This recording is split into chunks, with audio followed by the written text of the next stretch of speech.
Castillón Confidencial, de Albert Castillón.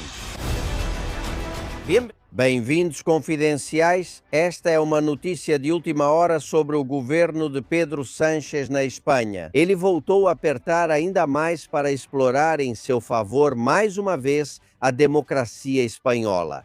Da última vez que tirou uns dias de descanso porque sua esposa foi acusada, supostamente montou as entranhas do Estado para ameaçar, subornar ou chantagear juízes, promotores, jornalistas e guardas civis. Bem, desta vez, o que parece ter ativado a mente e as pretensões de Sánchez foi a retirada do passaporte.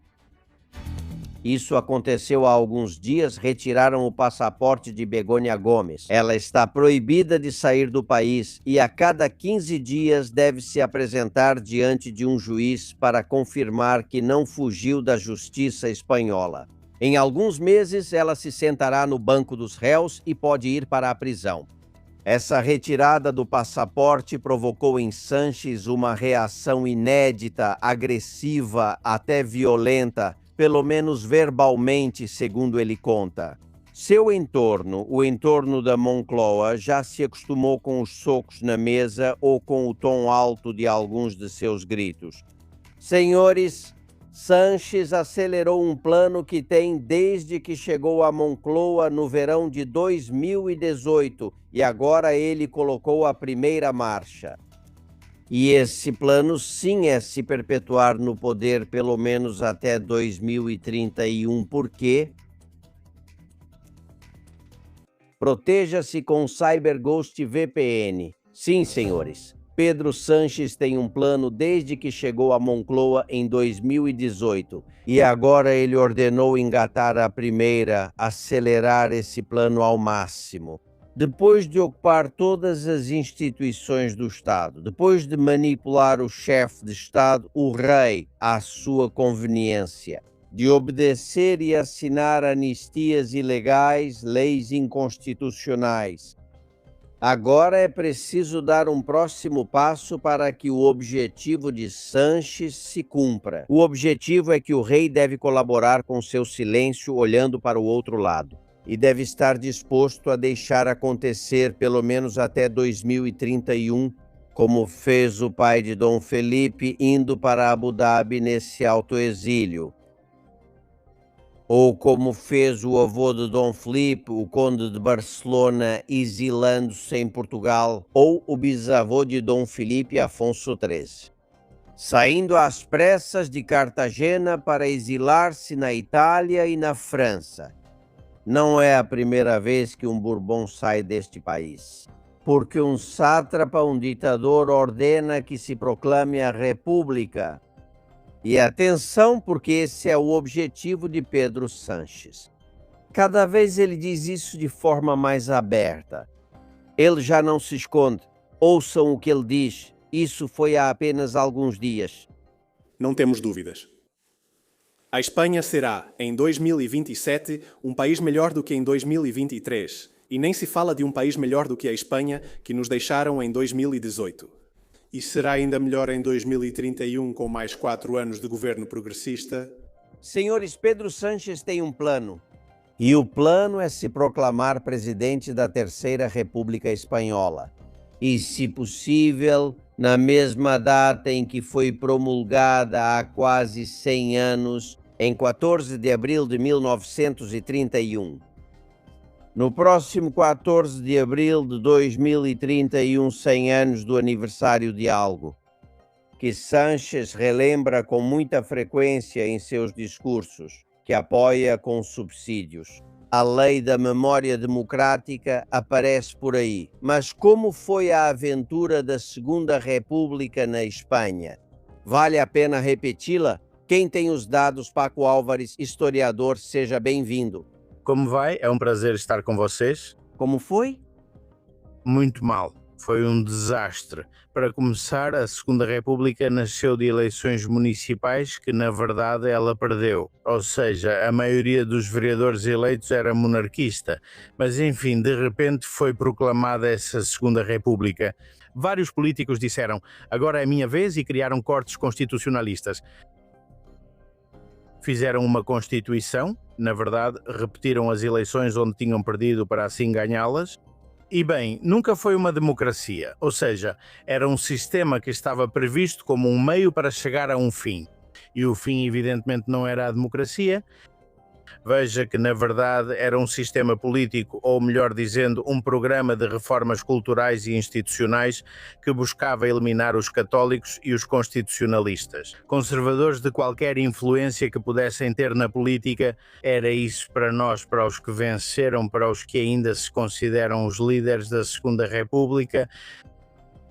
Veja que a Segunda República tem uma aura de magnífico período de avanços na Espanha por parte de muitos meios de comunicação e da esquerda. Dizem que foi permitido o sufrágio universal feminino, que houve mais escolas do que nunca. Em resumo, que o país avançava até que chegou o maldito regime de Franco. Era assim? Não, quer dizer, para começar, a primeira vez que a mulher votou na Espanha foi em 1924, 7 anos antes da proclamação da República, sob a ditadura de Primo de Rivera. Qualquer um pode pesquisar isso online, mas não, inventaram essa história de 1933.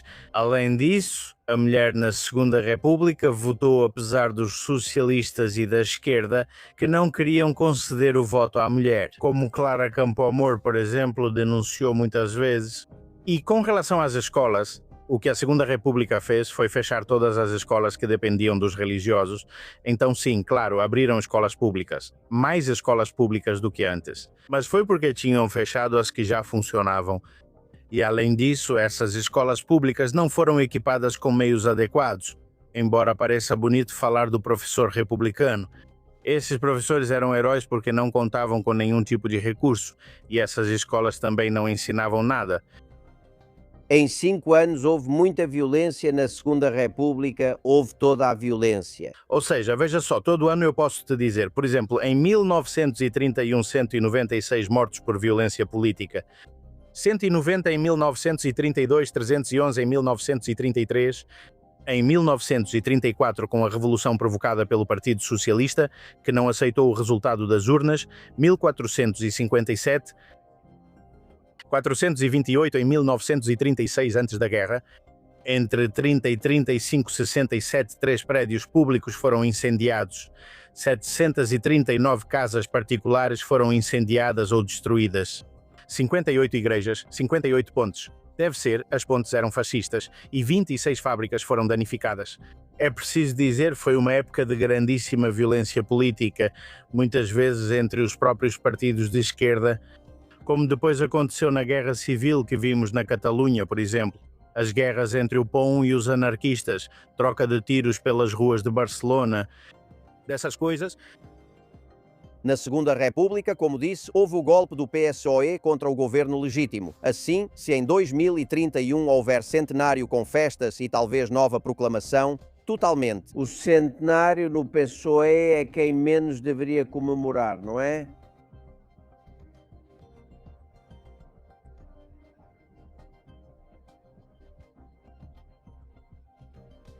Depois, o PSOE sempre viu que o sufrágio universal só servia para ratificar o comando que eles queriam ter sobre a Segunda República, não para compartilhá-lo, não para que houvesse uma democracia. Eles queriam o poder, como sempre disse Largo Caballero, ou seja, se não ganharmos nas urnas, teremos que ganhar através de uma guerra civil.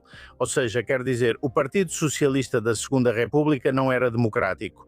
Estamos em uma época em que, além disso, a democracia não funcionava. Mas, por exemplo, eles chegaram a fazer algo que vai soar familiar para você. Criaram o que chamaram de Tribunal de Responsabilidades Políticas. E com o objetivo de depurar juízes ou promotores cuja linha de atuação não seguisse a doutrina da Frente Popular. Isso te soa familiar? Cara, agora eles chamam de lawfare, né? Sim, agora é o que dizem. Sempre que um juiz comenta isso, aliás, recentemente fizemos de você um herói confidencial ao falar sobre o fim do Procurador-Geral da Segunda República, assassinado por milicianos socialistas porque teve a ousadia de acusar Largo Caballero. É impressionante. Bem, eu conheço alguém que pensa o mesmo até hoje. Você consegue imaginar como historiador uma terceira República Espanhola com Sanches na liderança? Espero que nem os nossos olhos, nem os olhos dos nossos filhos vejam isso. Porque veja só, apenas uma coisa. Se agora estivéssemos em uma república, provavelmente o presidente seria Zapatero, não é? Que era o farol moral da esquerda. Ele sairia à varanda do palácio com as joias ou... não sei, isso é um pesadelo. Totalmente. Jaco, obrigado por esse gesto. Como historiador, é preciso conhecer a história para não repeti-la. Um abraço. Um abraço, amigos. No entanto, apesar do que nos conta o historiador, Pedro Sanches não desiste de seu objetivo. Ele precisa continuar sendo primeiro-ministro até que essa data chegue. Daí a mudança no censo eleitoral, a lei dos netos, a regularização em massa. Oferecer aos seus parceiros independentistas catalães e bascos o que quiserem. Até um referendo, sim, até um referendo de independência. Esse velho sonho de que a Espanha se torne uma nação de nações. Esse sonho é, para nós que defendemos este país, um pesadelo. Isso pode se tornar realidade com Sanches. Para isso, como eu disse, ele precisa afastar o rei da Espanha e eliminar algo que atrapalha seus planos, a inviolabilidade do rei. O rei é o único inviolável, o único que não pode ser julgado ou investigado na Espanha, nem por sua atividade pública, nem por sua atividade privada. Carmen Calvo, quando era vice-presidenta de Sanches em 2022, já teve reuniões com a Casa Real e com o Partido Popular para tentar eliminar essa inviolabilidade. E então foi dito que ainda não era o momento, que era cedo. Segundo nos contam, agora sim. Agora Sanches quer ativar para que o rei possa ser julgado. Com que intenção? O que Sanches sabe que nós não sabemos? Se ele tirar essa condição de inimputável, ele o deixaria vulnerável. O que Sanches sabe sobre as atividades do rei que poderia ser considerado crime? Essa é uma pergunta que fica no ar. Olhem que Sanches quer se perpetuar no poder. O primeiro que percebeu isso muito claramente foi Alberto Rivera em 2019. Olhem. O plano Sanches é um plano pelo qual o senhor Sanches quer se perpetuar no poder, controlando a TV pública, as pesquisas, criminalizando os constitucionalistas e limpando a imagem de seus aliados. Esse é o plano Sanches. Quanto mais casos de corrupção são judicializados no entorno do presidente Pedro Sanches, mais ele quer colocar esse plano em prática. Ele pisa ainda mais no acelerador para que seja logo e rápido. Embora o primeiro passo seja permanecer no poder com o apoio de seus aliados. Primeira prova do exame possivelmente em 2027. Há quem diga que antes disso, quando não haveria eleições em julho. E parece que ele quer adiantar para janeiro, fevereiro ou março de 2027. Por que esse adiantamento de apenas alguns meses? Porque assim haveria eleições gerais antes do julgamento da sua esposa Begoña Gomes. Julgamento que acontecerá presumivelmente em abril ou maio de 2027. Ele não quer que, após um julgamento que sem dúvida será midiático e possivelmente a leve à condenação ou à prisão, tenham essa lembrança ao escolher seus representantes nas urnas. Melhor que a manipulação da mídia faça parecer que esquecem o que ela, seu irmão e todo o seu entorno fizeram. Quanto mais tempo passa, mais investigados, mais presos, mais o cerco ao Sanches se fecha. E o de Zapatero, seu padrinho político. Fizemos a pergunta a Eduardo Garcia Serrano se Sanches pretende ser presidente da Terceira República. Não teve dúvidas. Eu não tenho a menor dúvida. Eles aprenderam com a derrota deles em 1939, aprenderam uma lição que estão colocando em prática sem pressa, sem pausa e magnificamente executada. Do ano 31 ao ano 39, nesses 8 anos, tentaram fazer da Espanha a primeira república bolchevique, a primeira república soviética do sul da Europa. Esse era o objetivo. E fizeram isso de forma brutal. Fizeram isso de forma brutal e deu errado para eles. Eles aprenderam com a teoria do entrismo de Gramsci, né? E a partir daí, desde a morte de Franco, com a institucionalização, com a democracia, eles se infiltraram na democracia para destruir essa democracia aos poucos, paulatinamente. Sem grandes alardes, sem milicianos de macacão e Mauser pelas ruas matando indiscriminadamente. E fizeram isso como Gramsci lhes ensinou, infiltrando-se nas grandes instituições do Estado, preenchendo-as com seus próprios agentes, a justiça, a magistratura, o ensino, os meios de comunicação e o exército. Eles tiveram 50 anos para isso e estão vendo resultados. Senhores, Sanches ativou esse plano. Impedir isso é responsabilidade de todos. Em primeiro lugar, da Justiça, da UCO, da UDEF, dos promotores decentes, que ainda restam alguns, dos advogados do Estado que ainda não estão sob seu jugo, da imprensa livre e, em última instância, dos cidadãos. É responsabilidade de todos.